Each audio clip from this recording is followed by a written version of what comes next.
बिस्मिल्लाहिर्रहमानिर्रहीम। मैं हूं डॉक्टर वकास अशरफ चौधरी।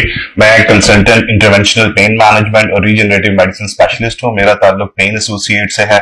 हमारे centre doctors hospital, Johar Town, PKLI DHA और फारूक हॉस्पिटल डीएचए में है। हम यहाँ पे एज अ टीम, मैं doctor Shahzad Anwar, doctor Dawood Ahmad Khan, as a team, as a Pain Associates interventional pain management और रीजनरेटिव मेडिसिन करते हैं। और जो मरीज दर्द में मुब्तला है, जो दायमी दर्द में मुब्तला है और जिनकी दर्द अद्वियात और फिजियोथेरापी के बावजूद भी ठीक नहीं हो रही होती, उनका इलाज किया जाता है।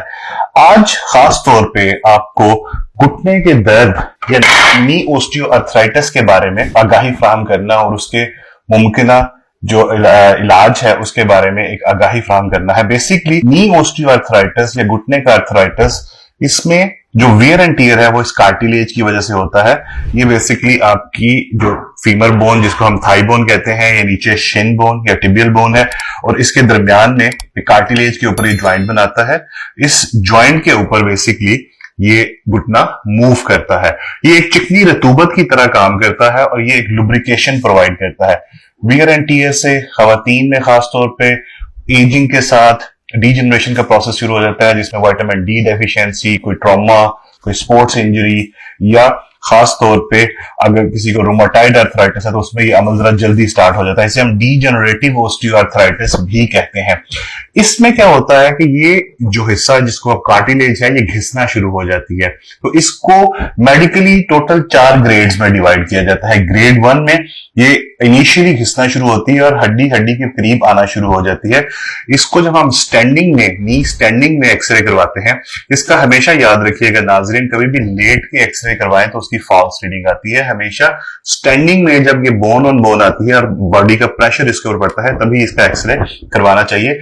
इसमें हम जो व्यू करवाते हैं वो एक एपी, जिसमें हमें सामने से नजर आ रहा है, और दूसरा हम लेटरल व्यू करवा के चेक करते हैं, जिससे हम खातर तौर पर ये अंदाजा लगा सकते हैं कि इसके अंदर ओस्टियोआर्थराइटिस का अमल कितना ज्यादा है और वो किस ग्रेडिंग पे चल रहा है।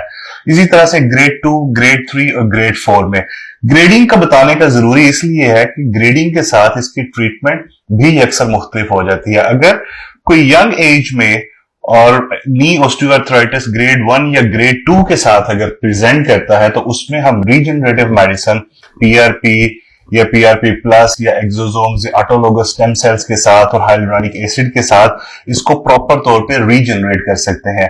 हाउएवर अगर ग्रेड 3 या ग्रेड 4 पे प्रेजेंटेशन होती है तो उसमें हम इसी तरह से रीजनरेटिव मेडिसिन के साथ इसको रीजनरेशन के प्रोसेस को कर सकते हैं, लेकिन उसमें उतने खातर का फायदे नहीं होते जितने ग्रेड 1 और ग्रेड 2 में होते हैं।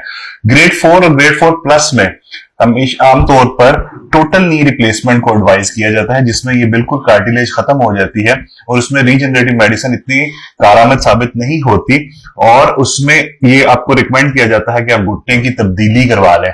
तो अगर आप घुटने की तब्दीली नहीं करवाना चाहते या सम घुटने की तब्दीली नहीं हो सकती या एनेस्थेटिक फिटनेस नहीं मिलती, तो उसमें हम क्या करते हैं कि इसको जो नसें सप्लाई करती हैं, जो इसकी सेंसरी नसें इसकी 3 जगह पे होती हैं, वैसे तो इसको बहुत सारी सेंसरी नसें सप्लाई करती हैं, लेकिन मेन तौर पे 3 से 4 नसों को हम ब्लॉक करते हैं।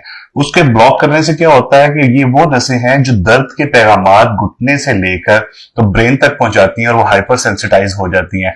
उनको हम पहले डायग्नोस्टिकली ब्लॉक करते हैं सुन करने वाले टीके से। ये अमल अल्ट्रासाउंड गाइडेड या फ्लोरोस्कोप गाइडेड किया जाता है, और अगर उससे हमें खातर खा रिजल्ट मिल जाए तो हम इसको मरीज को दूसरी सेटिंग में उसकी रेडियो फ्रिक्वेंसी एब्लेशन की जाती है, जिससे एक लंबे अरसे तक रिलीफ मिलता है। और बाज़ औक़ात ये भी देखा गया है कि वो मरीज जिनकी टोटल नी रिप्लेसमेंट भी हो चुकी है, जिनके घुटने भी बदले जा चुके हैं, फिर भी उनको दर्द रहता है, तो उसमें खास तौर पे ये जेनिकुलर नर्व ब्लॉक एक बहुत कारआमद तरीका इलाज है।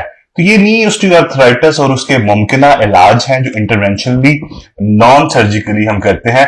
इसमें बिल्कुल भी कोई डाउन टाइम नहीं है। ये सिर्फ लोकल एनेस्थीसिया में हम प्रोसीजर रूम में करते हैं, जिसमें मिनिमम टाइम 20 से 30 मिनट या समहाउ अगर 45 मिनट तक लग सकते हैं। उसके बाद थोड़ी देर के लिए हम अपने पास रिकवरी रूम में रखते हैं और उसके बाद चंद एहतियात के साथ मरीज को डिस्चार्ज कर दिया जाता है। शुक्रिया।